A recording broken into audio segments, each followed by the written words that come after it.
I left high school, went in the Army, came out, and worked at a major corporation for 32 years until I retired. And that's the normal career path in our area. So I guess there's kind of a social norm expectation, you go to school, you get a job, slave away, retire and die.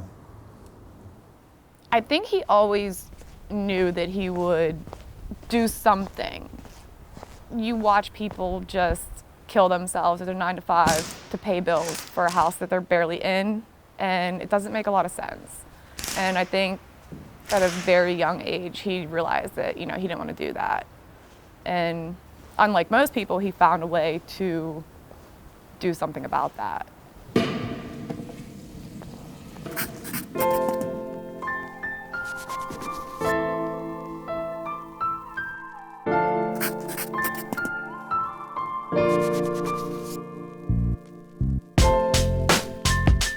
I wasn't sold on poker, but I certainly wasn't sold on being a computer scientist. I never even had an internship. I kind of let LaManna just talk me into giving it a go. We knew that poker was growing, and Berkey met Brandon and Greg through college, and he introduced me to them. I think the home games were fun for a while. Quarter 50 was like, you lose $50, maybe you win $100 at the most. But then we all kind of said, well, why would we waste our time on a Friday or Saturday when there's these games up in Niagara Falls or Salamanca? And that's where we really got a lot of time to talk poker. I think we needed each other to facilitate our learning for the game, like being trapped in a car with 4 other people for, 2-3 hours.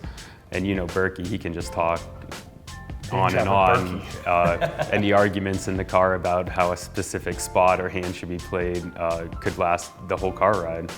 So it's coming towards the end of 2007.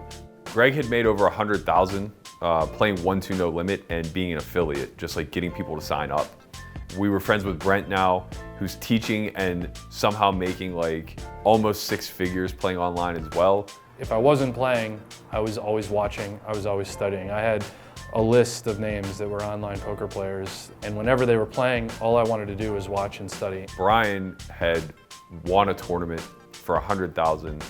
I was happy for him, we were friends, but like for him to do it before me is just like depressing.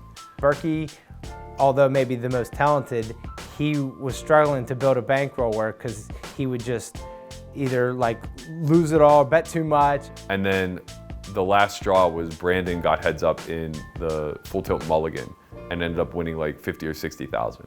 It's just like, okay, like everybody around me saying that I'm talented, and even to maybe the likes of being more talented than them, and I believe it, but all of them are more successful than me. Like, at what point am I gonna stop shooting myself in the foot? This is it. This is the new studio. We somehow managed to find this random, strange, New York style loft that is an obnoxious 3,600 square feet, where we won't have as many technical difficulties just simply due to the fact that we're always set up. We're not gonna have to scramble a day before to turn a living space into effectively an office building. So we have no choice but to be all in on this thing now. Like, it's not just a secondary business or a function of a side hustle. This is it. We're doing this. This is each of our career to some degree at this point, and poker is now becoming the secondary function.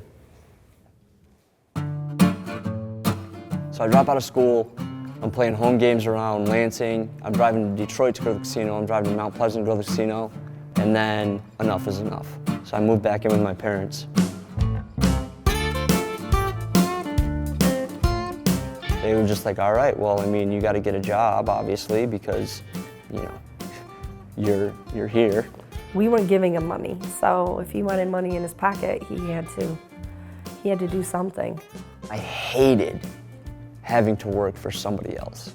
I hated having to be somewhere for somebody else at a certain time, and I hated having to answer to somebody else. He worked at Michigan Adventure. He would go in at like 4 in the morning and they'd walk the roller coasters and make sure that those were operable. If anybody rode those in that time period, just know you should feel very blessed. He was with a trained, some type of mechanic. He did more of the grunt work, I think. So during this whole time period, I had a pretty solid bankroll, between $6,000 to $10,000 for about 4 to 6 months. With his setup down in our basement, he played about 16 tables at a time. And I think his teachers would be amazed that he had that kind of focus.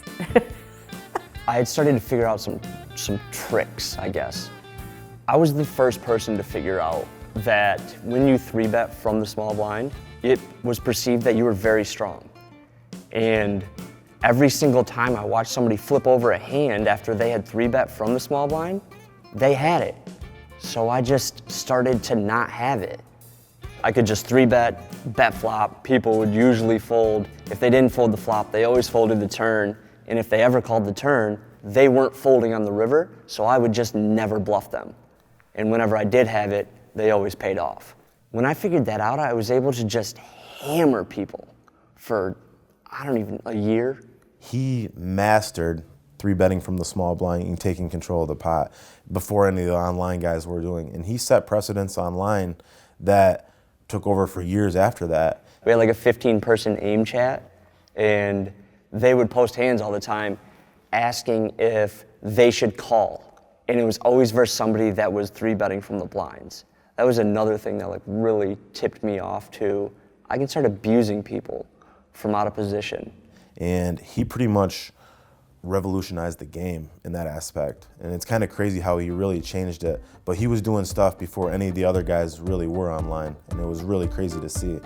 Playing online poker was a wonderful learning experience, but in the early goings, I was just a complete and utter degenerate. He would play online every penny that he had in his account. So if he had $500, he'd have $500 on the table playing cash, or he'd be buying into a tournament. Turn that 500 into 10 grand, I'd wake up in the middle of the night and he'd be playing $10,000 cash game. The numbers on the screen were never high enough. He wanted to hit $1 million as soon as he could, even if he was starting with $20. That's what set him apart from us. I mean, it was his ability to just say, hey, you know what, I took a big shot and I'm gonna be all right. And it was like, how do you sleep at night? He sort of treated it like a video game where he just wanted to continue to play until he had all of it. And if he didn't get all of it, start again tomorrow and try it again. I'm suddenly playing like $500 sit and goes on party poker. So I was doing well. And the next thing I knew, I had all of it in play on Full Tilt and Poker Stars, playing heads up PLO. He built like a rapport with some of these guys too, and they'd be searching each other because Berkey was, the action guy online even at that time. There's this kid, Overbet 86. I'll never forget him for the rest of my life. There's a couple guys like Overbet 56 was a big. Some of these names, and he would wait. That was his nemesis. This poor kid, I played him heads up at PLO, $2 or $4, maximum buying $400, and I beat him out of like $10,600. And then I played him again, and I beat him out of like another 8K. Finally, he caught some traction, and he had a couple tournament scores. Back-to-back days on Party Poker, I finished second and third respectively in their nightly, and it was for like $18,000 and $24,000. And we're like, all right, Berkey, finally, you're here. You've come along. Now you're ready to go. So suddenly I went from having like 5 to 10K to having 60K, and that's too much money for me to have online. And they all knew that too. If he had a big tournament score or he won a big sit and go or something like that, that money was going to some cash game table at the time. So one night when nobody was around because I was ashamed of some of the things that I would do when it came to gambling, I ended up starting off a session at $2, $4. And then he went to like $25.50, then it was 2 tables of $25.50, then it was 4 tables of $25.50. And the next thing I know, I have like 50,000 on the tables. I think I recall him playing and then me going to bed and waking up in the morning to him saying, it's all gone.